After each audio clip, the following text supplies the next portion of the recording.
Bine v-am găsit, bine v-am regăsit, dragilor din Zodia Taur, oriunde v-ați afla. Bine ați venit tuturor pe canalul meu, numele meu este Nina, pentru cei care nu mă cunosc, care sunteți pentru prima oară aici pe canal și ca de fiecare dată mă bucur să vă alătur la fiecare lectură. Iată, ne ajungi și la a doua lună de vară, la luna iulie a acestui an 2025, așa că astăzi voi face lectura generală pentru această lună. Așa că, dragilor, toți cei care aveți soare, lună, Venus, ascendentul sau oricare alt aspect astral important pentru voi din harta voastră natală și care are legătură cu Zodia Taur, atunci această lectură este de asemenea și pentru voi. Desigur, dragilor, nu uitați că este totuși o lectură mega ultra generală, așa că vă rog din suflet să luați decât acele mesaje care rezonează cu voi, iar restul lăsați-le să zboare în univers, pentru că sigur sunt pentru alte energii care într-o mai mică sau mai mare măsură au o legătură cu Zodia Taur. Cei care mă urmăresc de ceva vreme știu că am scos câte o carte pentru fiecare săptămână a lunii iulie din minunatul oracol al frunzelor de ceai. Și haideți să vedem. Prima săptămână o avem un peștișor auriu. Se pare că niște bănuți o să vă intre pentru unii.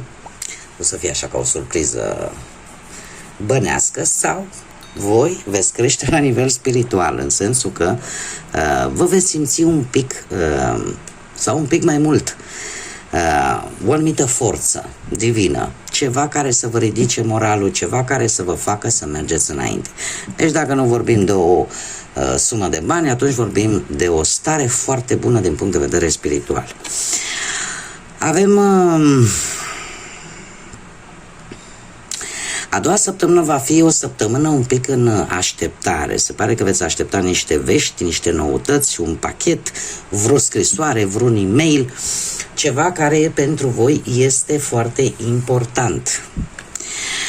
Cea de-a treia săptămână avem îngerul, se vede, nu? Pentru cei care aveți o creștere spirituală, se pare că aveți și o protecție. Veți traversa în a treia săptămână o situație în care veți simți că sunteți protejați, în care vouă nu vi se va întâmpla nimic rău sau nimic rău foarte grav. Veți fi cumva feriți într-o manieră destul de mare vis-a-vis de o situație extremă care poate apărea în viața voastră și veți simți această protecție spirituală. Cum de asemenea e posibil ca în a treia săptămână din iulie, prin intermediul viselor, prin intermediul semnalelor date de către univers, de către divinitate, cineva, un ghid spiritual, să încerce să vă ghideze, să încerce să vă pună acolo pe drumul care trebuie să fiți. Așa că fiți atenți și la vise și la ce se întâmplă în jurul vostru. Cea de-a patra săptămână din iulie, din păcate pentru unii dintre voi, sau poate din fericire, n-avem de unde să știm, vine cu un os al dorinței, așa se numește această carte, rupt, din păcate. Se pare că o anumită dorință nu va fi acordată, cel puțin nu în această lună. Da? Este ceva acolo care voi v-ați fi dorit, dar, v-am mai spus, din păcate sau din fericire, n-avem de unde să știm, această dorință nu va avea efect. Nu se va împlini, cel puțin nu în luna iulie. Mergem mai departe. Haideți să vedem care va fi energia voastră, dragilor din Taur, de-a lungul lui iulie. Care este energia, dragilor mei, din Taur?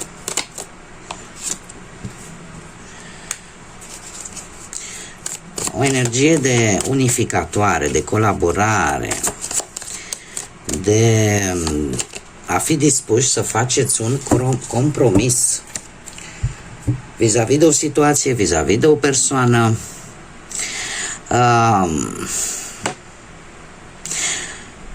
Dragilor, și se pare că o veți face un compromis din iubire.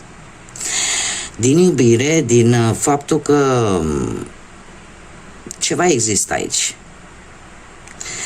Vis-a-vis de un personaj care poate sau nu să aibă legătură cu Zodia Berbec, Un personaj care este destul de mandon, așa, destul de lider și care de obicei încearcă să țină sub control ori o anumită situație, ori o anumită relație și un pic manipulează un pic lucrurile.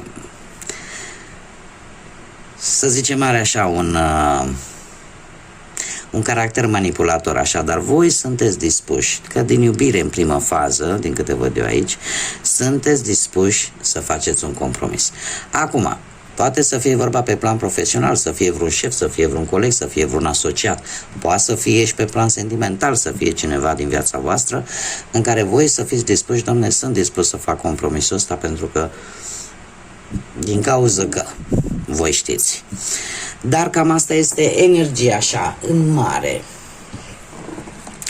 Haideți să vedem ce ne spune și tarotul și o luăm așa pe căprării.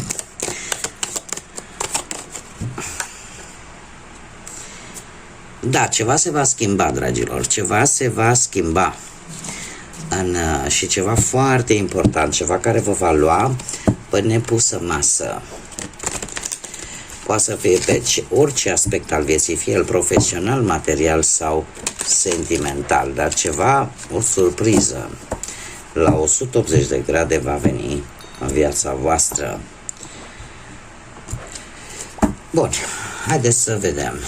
Și avem, pe plan profesional, ați muncit foarte mult la un proiect, ați muncit, l-ați gândit, ați depus eforturi mari. Nu știu dacă zodia Leu vă spune ceva, dar din câte văd eu aici, cu ceva timp în urmă, ai avut foarte multe responsabilități pe care le-ai dus la bun sfârșit. E posibil ca unii dintre voi chiar să fi găsit vreun post care să vă pună la probă abilitățile voastre, un post foarte exigent. Aș putea să zic că aparent a existat o schimbare benefică. De ce spun aparent? Pentru că, din păcate, unii dintre voi veți ieși destul de șifonați. În prezent știți cum sunteți. Îmi vine să-l strâng de gât, dar nu o fac. Încerci să ai răbdare, încerci cu vorba bună. Există aici un conflict. Există un conflict, dar trebuie să vă zic că luna iulie, pe plan profesional, va veni cu o dezamăgire. De ce? Pentru că oricineva va primi laudele în urma muncii voastre, în loc să le primiți voi, le primi altcineva, ori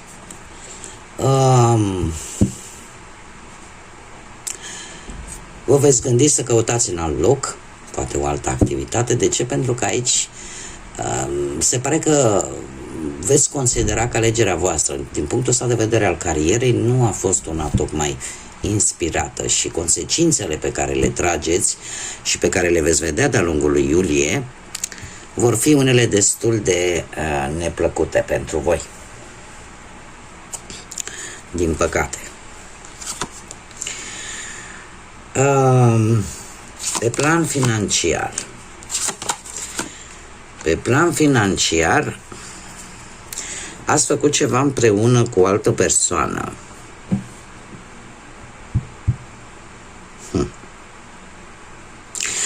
Ați avut legat de bani.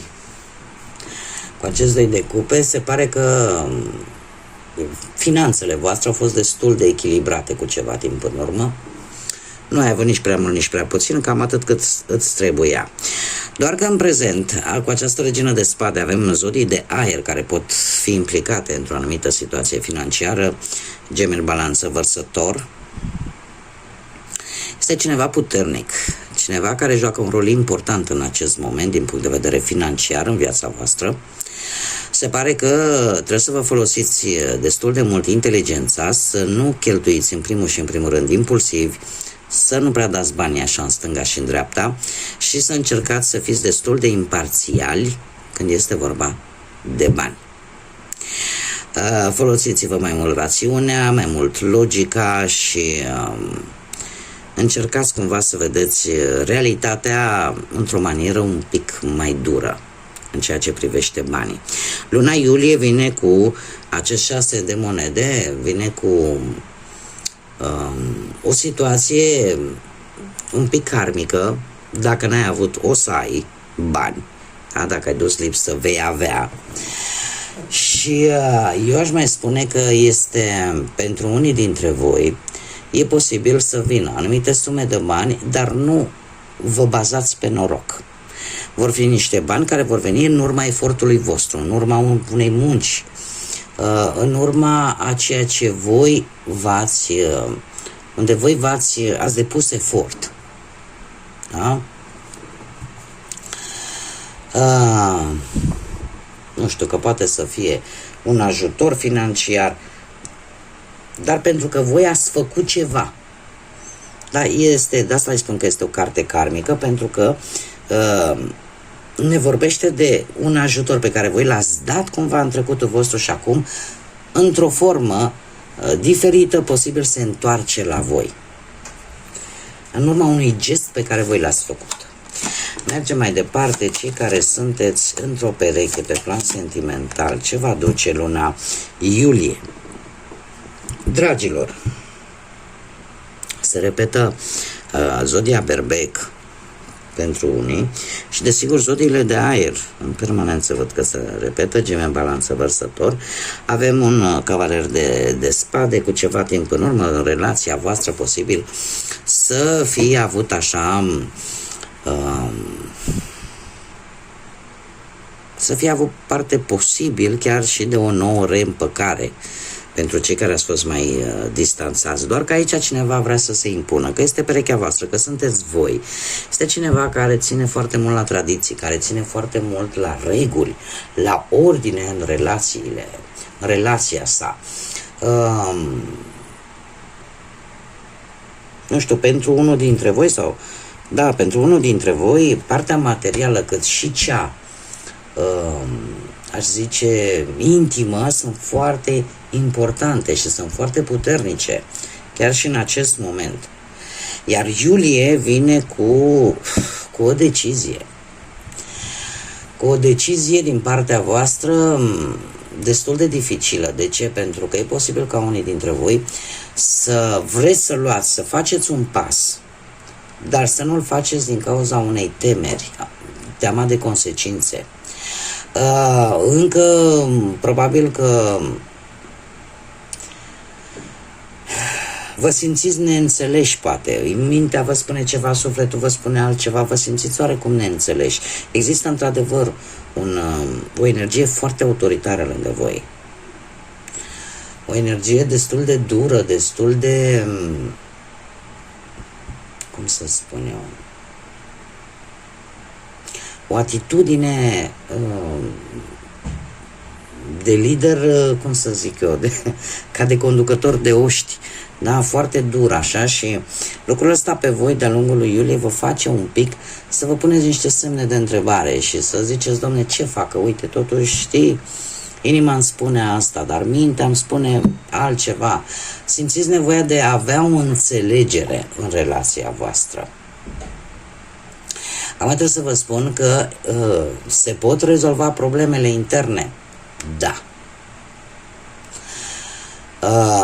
Că poate să vină o perioadă de echilibru în perechea voastră, și asta se poate. Dar asta depinde de voi. Pentru că responsabilitatea de a decide pică pe umerii voștri. Și încă un mic sfat, obțineți informații înainte de a lua anumite decizii care țin de relația voastră. Mai obțineți informații. Cei care sunteți singuri pe plan sentimental, dragilor, cei care sunteți singuri, am zodii de foc. Berbec, Leu, Săgetător, se repetă zodia Leu.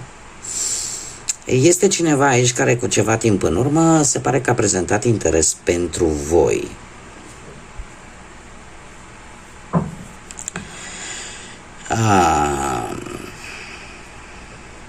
Aș putea să zic că A fost cineva, poate ori la locul de muncă, o persoană nouă, cu care voi să fi avut așa o relație amoroasă sau o relație de prietenie.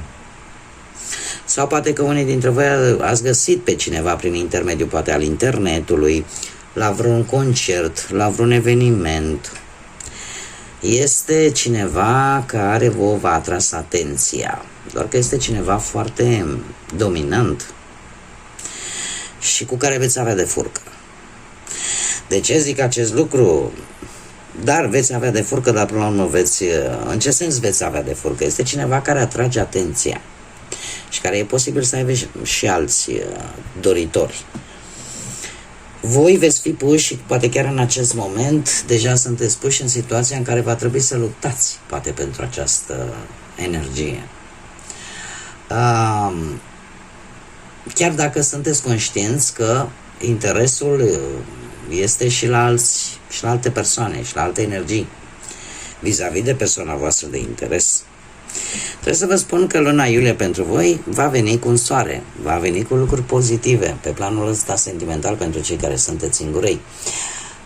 Soarele îmi spune că vei găsi iubirea și se pare că lupta ta pe care o vei câștiga, și asta trebuie să menționez, lupta ta va fi câștigată, vei reuși să atragi atenția acestei persoane, vei reuși să faci în așa fel încât să găsești iubirea.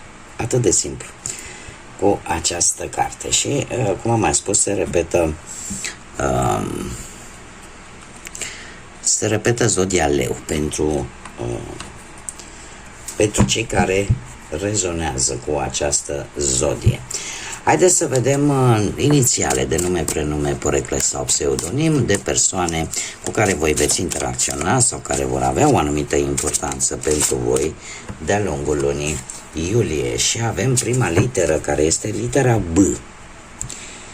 Litera B. Haideți să vedem. Poate să fie chiar și inițialele propriului vostru nume. Avem litera X, litera N, litera S, litera I, litera Q, litera U și litera W. Inițiale de nume, prenume, pseudonim sau porecle de persoane care vor avea o conotație importantă de-a lungul lui iulie. Ca și zodii, trebuie să vă spun că predomină zodiile de foc, berbec, leu, săgetător, zodiile de pământ, taur, fecioară, la fel ca și voi, taur, fecioară, capricorn, și zodiile de apă pentru unii dintre voi, rac, pești, scorpion. Haideți să vedem care este surpriza lunii iulie pentru voi, dragilor din Taur. Care este surpriza din acest oracol al timpului? Surpriza voastră, dragilor,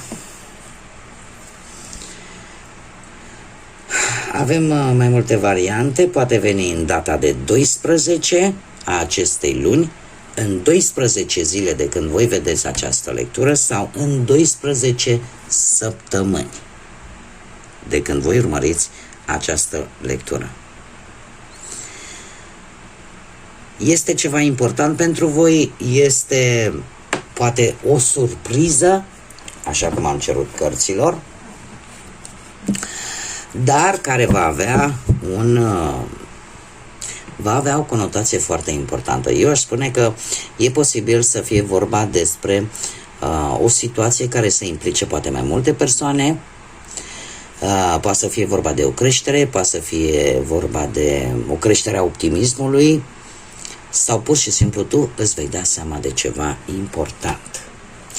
Haideți să vedem care este și mesajul Universului pentru voi, dragilor, pentru luna iulie, pentru dragii mei din Taur. Sunt multe. Voi lua decât prima carte, că sunt foarte multe care tot sare pe aici. Haideți să vedem. Dragilor, care este mesajul Universului? Spune așa: noi întotdeauna îți vorbim și îți trimite mesaje. Atunci când tu te simți singur într-o anumită situație, trebuie să știi că de fapt nu ești cu adevărat singur, singură. Noi îți reamintim să te oprești, să privești în jurul tău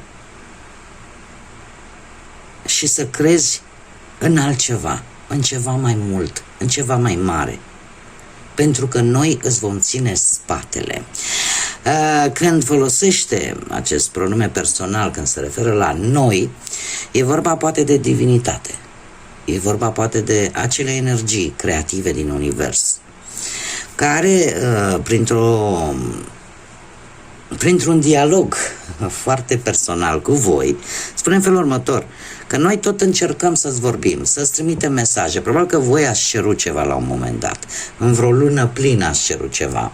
Trebuie să fiți atenți pentru că, în general, atât Dumnezeu cât și Universul, indiferent de ce credință aveți fiecare, de multe ori lucrurile se întâmplă cu un anumit motiv în viețile noastre și sunt persoane care vin efectiv decât pentru a da un mesaj, pentru a ne pune pe drumul cel bun. Semnalele și mesajele pe care noi le așteptăm pot veni sub diferite forme și faptul că stai, nu știu, la semafor și vezi, trece așa un autobuz pe care scrie ceva, ați văzut și prin filme, sau faptul că visezi anumite cifre și tot așa. Orice lucru care îți atrage atenția, încercați să-l interpretați. Pentru că acolo sigur există un mesaj, mai ales dacă voi îl așteptați. Și faptul că de fiecare dată, uite, noi îți aducem aminte să te oprești și să te uiți în jurul tău, să fii mai atent. Dar tocmai întărește ceea ce tocmai eu am spus, să crezi în lucruri care poate până acum păreau imposibile. Da, exact ce v-am spus. Poate mulți dintre voi râd acum și au un zâmbet așa în colțul gurii și spun, Doamne, n-are cum, Doamne, ce ne spune nouă asta? Uite, se întâmplă și mie mi s-a întâmplat. Poate să apară persoane incognito, așa în viața noastră, decât pentru un anumit lucru, să transmită un anumit mesaj. Indiferent cât de imposibil pare, asta nu înseamnă că nu se poate întâmpla. Bun, dragilor, cam atât am avut pentru voi. Eu vă mulțumesc tare mult pentru atenție, vă mulțumesc pentru tot aportul vostru prin intermediul like-urilor, comentariilor și distribuirilor voastre. Desigur, invit pe toți cei care încă nu s-au abonat să o facă dacă le-a plăcut această lectură și vor să mai vadă și altele de acest gen. Mii de mulțumiri tuturor, să aveți parte de o lună de vară cât mai răcoroasă posibil pentru toți cei care sunteți ca și mine pe jumătatea nordică a planetei, unde traversăm niște călduri dezastruoase, dar pentru toți de pe planetă, indiferent că sunteți în emisfera nord sau emisfera sud, eu vă doresc să aveți un iulie cât mai liniștit, cât mai plin de liniște, de pace, de tot ce vă doriți, de vacanțe frumoase, de o energie bună. Iar până data viitoare când ne vom reîntâlni, eu vă doresc tot binele din lume, multă energie pozitivă, mă scuzați, și desigur să fiți iubiți.